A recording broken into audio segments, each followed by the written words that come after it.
এই সরকারের উপদেষ্টা মণ্ডলীর যে ব্যক্তিটির বিষয়ে আমি সবচেয়ে বেশি সমালোচনা করেছি বলে আমাকে কেউ কেউ বলেছেন, তার প্রশংসা করতে বসেছি। সে কে? তিনি হলেন আমাদের একজন উপদেষ্টা, তরুণ উপদেষ্টা, বাট গুরুত্বপূর্ণ, মাহফুজ আলম। আমি আজকে তার প্রশংসা করতে বসেছি। কী প্রশংসা সেটা বলি।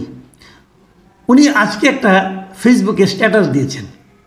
সে স্ট্যাটাসের একটা শিরোনাম আছে, জনগণ ও মধ্যবর্তী অবস্থানের সপক্ষে।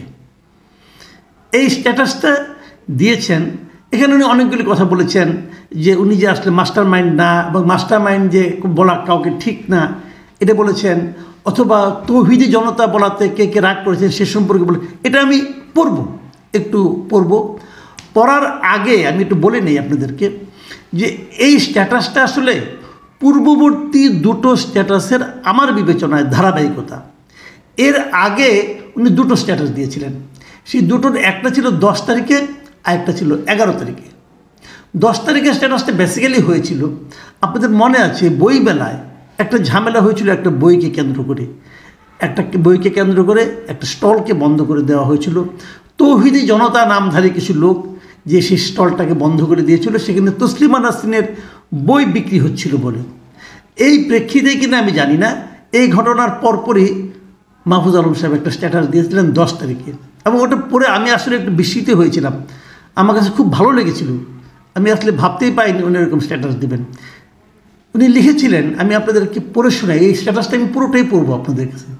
উনি লিখেছিলেন, অভ্যুত্থানের পক্ষে হলে মব করা বন্ধ করেন, আর যদি মব করেন তাইলে আপনাদেরও ডেভিল হিসেবে ট্রিট করা হবে। আজকের ঘটনার পর আর কোনো অনুরোধ করা হবে না, আপনাদের কাজ না আইন নিজের হাতে তুলে নেয়া। একদম স্পষ্ট কথা কিন্তু, যে আপনি যদি অভ্যুত্থানের পক্ষের লোক হন তাহলে এই মব এটা করতে যাবেন না, এটা করতে বন্ধ করতে বলছেন উনি। তারপর উনি আর কি লিখেছেন, কথিত আন্দোলন আর মবের মহড়া আমরা এখন থেকে শক্ত হাতে মোকাবেলা করব। রাষ্ট্রকে অকার্যকর এবং ব্যর্থ প্রমাণের চেষ্টা করা হলে এক বিন্দু ছাড় দেওয়া হবে না। এই লিখেছেন। আরও দুটো প্যারা আছে, ওটা না পড়লে চলবে, এখানে মূল বক্তব্যটা রয়ে গেছে। এই স্ট্যাটাসটা যারা এই মবের পক্ষের লোক, এরকম অনেকেই কিন্তু ভালোভাবে নেননি, এবং ভালোভাবে যে নেননি, এই স্ট্যাটাসের নিচে যে কমেন্টগুলো আছে সেই কমেন্টগুলো পড়লে আপনারা বুঝতে পারবেন। আমি ওখান থেকে দুটো কমেন্ট আপনাদেরকে পড়ে শোনাচ্ছি। একটা লিখেছেন মিস্টার আবদুল্লাহ আল মাহমুদ। তিনি লিখেছেন, ভাই আপনি দায়িত্বশীল মানুষ, যারা আপনাদেরকে বিশেষভাবে আপনাকে ক্ষমতায় যাওয়ার রাস্তা করে দিয়েছে তাদেরকে প্রতিপক্ষ ভাববেন না। দায় ও দরদের সাথে চিন্তা করে দেখেন এইখানে সত্যিকার অর্থে উস্কানিদাতা কারা, আর কারা শান্তি রক্ষার চেষ্টা করতেছে। তার মানে ওই আবদুল্লাহ আল মাহমুদ সাহেব বলতে চাচ্ছেন যে যারা এই মবটা করেছে তারাই নাকি ওনাকে, মাহফুজ আলম সাহেবকে ক্ষমতায় যাওয়ার রাস্তা করে দিয়েছে। এই হলো ওনার দাবি। কাজেই এটা নিয়ে নাকি কে উস্কানি দিচ্ছে তাকে নিয়ে চিন্তা করতে হবে। তো উস্কানি তো যে কেউ দিতেই পারে, উস্কানি দিলেই আপনি উস্কিত হবেন কেন? আপনি উত্তেজিত হবেন কেন? এটা তো উত্তেজিত না হওয়াটা তো আপনার দায়িত্ব। এই ব্যাপারেও মাহফুজ আলমের একটা বক্তব্য আছে, পরের দিকে আমি আপনাকে এটা পড়ে শোনাবো। আবার নাদিউজ্জামান রিজভী লিখেছেন ওনার স্ট্যাটাসের প্রেক্ষিতে যে দরদি নেতার ভাষা এমন হওয়া অনুচিত। আপনি ইনভেস্টিগেশন শেষে মন্তব্য করেন, আগেই মব বলে খারিজ করেন না, এবং শব্দ চয়নে সংযত হইয়েন। আপনি জনতার প্রতিনিধি, খাদেম, মনিব নন। দেখেন ভাষা কিন্তু পাল্টে যাচ্ছে।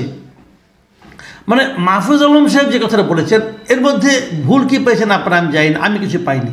আমার কাছে খুবই দায়িত্বশীল একটা স্ট্যাটাস মনে হয়েছে, কিন্তু এটা এই ভদ্রলোকদের পছন্দ হয়নি।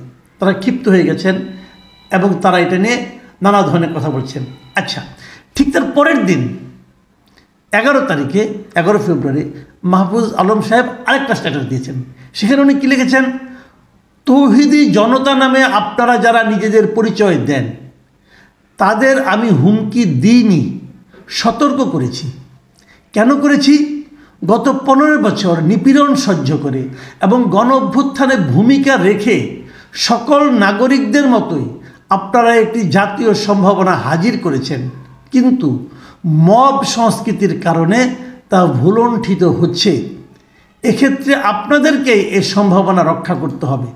খুব স্পষ্ট বক্তব্য, কিন্তু উনি মব সংস্কৃতির একদম বিরোধিতা করছেন এবং উনি আশঙ্কা প্রকাশ করেছেন এই মব সংস্কৃতির কারণে কিন্তু যে জিনিসটা আমরা অর্জন করেছি সেটা হয়তো ভুলণ্ঠিত হয়ে যেতে পারে। তারপর উনি বলেছেন আরেক জায়গায় যে আমি নিজে বিশ্বাসী মুসলিম হিসাবে তৌহিদবাদী, কিন্তু কেউ তৌহিদের নামে উগ্রতা দেখালে সেটার আসন্ন পরিণতি সম্পর্কে সাবধান করাও সহনাগরিক ও দায়িত্বশীল ব্যক্তি হিসাবে আমার কর্তব্য মনে করেছি। খুব স্পষ্ট বক্তব্য ওনার, যে মব করলে তৌহিদের নামেই করেন আর যে নামেই করেন, যদি উগ্রতা দেখান আপনি, সেই ব্যাপারে তার পরিণতি যে খারাপ সেটার ব্যাপারে মানুষকে সতর্ক করা উনি ওনার দায়িত্ব মনে করেছেন। এবং আরেক জায়গায় উনি বলেছেন বাংলাদেশে এখন স্থিতিশীলতা দরকার, বিপ্লবী জনতা আর খণ্ড খণ্ড মব আলাদা জিনিস। লক্ষ্যহীন উদ্দেশ্যবিহীন এসব মব সংস্কৃতির কারণে উপকৃত হচ্ছে আমাদের শত্রুরা। রাষ্ট্রের অখণ্ডতা, নিরাপত্তা ও শৃঙ্খলা রক্ষার্থে আমাদের কঠোর হতে হবে। এ কঠোরতা হুঁশিয়ারি অপরাধীদের জন্য, যারা তৌহিদের কথা বলে নিপীড়ন করছে, নৈরাজ্য করছে। সিম্পল একদম, যারা তৌহিদের কথা বলে নিপীড়ন করছে, নৈরাজ্য করছে, তাদের জন্য উনি এই কঠোরতা দেখিয়েছেন।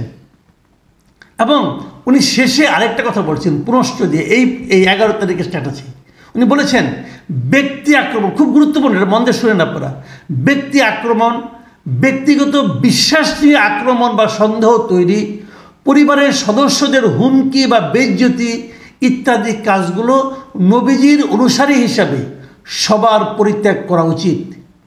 চলুন বিভাজন আর ঘৃণা বাদ দিয়ে রাষ্ট্রকে সবার করে গড়ে তুলি। দেখুন মাহফুজ আলমের এই যে ঐক্যের ডাক এবং এই যে বলা যে ব্যক্তিগত বিশ্বাস, আমি মনে করলাম আপনি মব, অতএব আপনাকে আমি অ্যাটাক করলাম, এটা হয় না, এটা হয় না। আমি একা মনে করলে তো হবে না, অথবা আমার বন্ধু বান্ধবরা মনে করলো আপনি খারাপ, অতএব আপনাকে আমি অ্যাটাক করলাম, আপনি স্বৈরাচারের দোষক বলে অ্যাটাক করে দিলাম। কেউ বললে বললাম না উনি স্বৈরাচারের দোষক, এটা হয় না। আপনার ব্যক্তিগত বিশ্বাস নিয়ে কাজ করলে চলবে না। এইগুলি উনি করতে না করছেন, বলেছেন যে এটা নবীজির অনুসারী হিসেবে আমাদের মধ্যে এই আচরণ এই থাকা ঠিক না। আমি এখন আপনাদেরকে শেষ আজকে যে এটা উনি স্ট্যাটাসটা দিয়েছেন সেটা একটু পড়ে শোনাতে চাই। এখানে উনি আবার বলেছেন, এর অনেক কথাই আছে, উনি একদম পয়েন্ট পয়েন্ট করে বলেছেন, 1 2 3 4 এরকম করে বলেছেন। আমি প্রথমে একটা মতো পড়তে চাই না, কারণ ওটা মাস্টার মাইন্ড বলছেন, ওনাকে মাস্টার মাইন্ড, এটা নিয়ে ওনার আপত্তি আছে। বলেছেন যে মাস্টার মাইন্ড নামক মিডিয়ার হাইপকে আমি শুরুতে প্রত্যাখ্যান করেছি। উনি বলেছেন যে আমি এককভাবে কোনো মাস্টার মাইন্ড ছিল না, সবাই মিলেমিশে করেছেন, এটা উনি বলেছেন। যাক, ওগুলি নিয়ে কথা না। আমি যে আচরণটা মবের যে ব্যাপারটা বলতেছি এবং তৌহিদি জনতা নিয়ে বলতেছি। 3 নম্বর পয়েন্ট উনি কী বলেছেন, যে আমার কোনো বক্তব্য হয়তো কারো কারো মনে কষ্ট দিয়েছে, বিশেষ করে তৌহিদি জনতা বলাটা। আপনারা যারা আমার বক্তব্যের কারণে নারাজ নাখোশ হয়েছেন, আমি আপনাদের কাছে আন্তরিকভাবে দুঃখ প্রকাশ করছি। মানে তৌহিদি জনতা বলাতে অনেকে হয়তো দুঃখ পেয়েছেন, তাদের কাছে উনি দুঃখ প্রকাশ করেছেন। মানে একটু যেন দৃঢ়তা থেকে কমে আসলো, কিন্তু কোনো সমস্যা নেই। আমি ওনার এই অ্যাটিটিউডটাকে পছন্দ করেছি। কেন করেছি, ওনার পরের লাইনটা পড়লে আপনি বুঝতে পারবেন। উনি তারপরে লিখেছেন, এছাড়া গত কয়েক মাসে অন্য কোনো বক্তব্যে কেউ আঘাত পেলে বা সেটাকে বিভাজনমূলক ভাবলে সেক্ষেত্রেও আমি আমার বক্তব্য পুনর্বিবেচনার পক্ষে। এটাই হলো আমি মনে করি মানে সঠিক চিন্তা। উনি বলেছেন গত কয়েক মাসে আমি অনেক বক্তব্য দিয়েছি, সেটা যদি কারো মনে দুঃখ দিয়ে থাকে এবং সেটাকে যদি কেউ বিভাজনমূলক ভাবেন যে এটাতে যার মাধ্যমে জাতিকে বিভাজিত করা হচ্ছে, তাহলে উনি সেটাকে পুনর্বিবেচনা করার পক্ষে, মানে আবার নতুন করে চিন্তা করতে চান। এই যে জায়গাটা, এই যে ফ্লেক্সিবিলিটি, আমি এটাকে পছন্দ করি। আমি যেটাকে বললাম ঠিক ওইটাই ঠিক, এইভাবে স্থির হয়ে গো ধরার কোনো মানে হয় না। আমারও ভুল হতে পারে, আপনারও ভুল হতে পারে। আসলে আলোচনা করি, আমার সমালোচনা করুন, তাহলে আমারটা আমি শুধরাই দেব। আপনি সমালোচনা মেনে নিন অথবা সমালোচনা সহ্য করুন, আলোচনা করুন, হয়তো ঠিকটা বেরিয়ে আসবে। আমি মনে করি একজন রাষ্ট্রনায়কের, মানে যারা নাকি ক্ষমতায় থাকবেন, বড় জায়গায় থাকবেন, যারা সিদ্ধান্ত দেওয়ার ক্ষমতা রাখবেন, তাদের মধ্যে এই ধরনের ফ্লেক্সিবিলিটি থাকাটা উচিত, যেটা জনাব মাহফুজ আলম সাহেব দেখিয়েছেন। ওনার আচরণ, ওনার বয়স কম হতে পারে, কিন্তু ওনার মধ্যে এই যে একটা আমার কাছে মনে হয়েছে যে ধীর স্থির একটা চিন্তা এবং সব কিছুর সঙ্গে মেনে নেওয়ার চিন্তা এবং এই যে একটা গ্রহণ করার ক্ষমতা, সক্ষমতা, আমি বিশ্বাস করেন আমি মুগ্ধ হয়েছি। মাহফুজ আলমের অনেক সমালোচনা আমি করেছি। আমি যে সমালোচনাগুলো করেছি সেখানে তখন আমার কাছে মনে হয়েছিল ওনার এই আচরণটা পছন্দ আমার হয়, এখনও হয় না। ওই সমালোচনাগুলো কিন্তু আমি প্রত্যাহার করছি না, ওগুলো আমি করেছি। আবার এই যে আচরণ, এই আচরণে আমি প্রশংসা করতে বাধ্য হচ্ছি। আমি মনে করি যে একজন নেতা যিনি হবেন তার মধ্যে এই গুণাবলীটা থাকা খুব জরুরি। প্রিয় দর্শক, যারা ওনাকে সমালোচনা করছেন, ওনারা অনেক সমর্থকও এর পছন্দ করেন নাই। এটাই হবে, এটাই হতে পারে। আমি সেই সমর্থকদেরকে বলবো যে এভাবে বিবেচনা করেন, জাতিকে বিভক্ত করা যাবে না। আমি বারবার যে কথাটা বলি, জাতিকে বিভক্ত করিয়েন না। বিভক্ত জাতি অগ্রসর হতে পারে না। আপনি কত লোককে বাতিল করবেন? পারবেন না। সবাইকে নিয়ে চলতে হবে, ছাড় দিতে হবে, তাদেরকেও ছাড় দেওয়ার মানসিকতা থাকতে হবে। আর অপরাধীকে আমি গ্রহণ করতে বলি না, আবারও বলি অপরাধীকে গ্রহণ করেন না। অপরাধীর জন্য শাস্তি প্রাপ্য, শাস্তি হওয়ার পর দেখা যাবে কি করা যায়। কাজেই যারা অপরাধী নয় তাদেরকে একটা অচ্ছুত গোষ্ঠীর মধ্যে ফেলে দিয়ে তাদেরকে প্রত্যাখ্যান করেন না, তাদেরকে অবহেলা করেন না, এটা ভালো হবে না। জনাব মাহফুজ আলমকে আবার ধন্যবাদ জানাচ্ছি। পাশাপাশি সবার কাছ থেকে জাতিকে ঐক্যবদ্ধ করার একটা প্রচেষ্টা সর্বদা থাকুক, এই প্রত্যাশা করছি। প্রিয় দর্শক, ভালো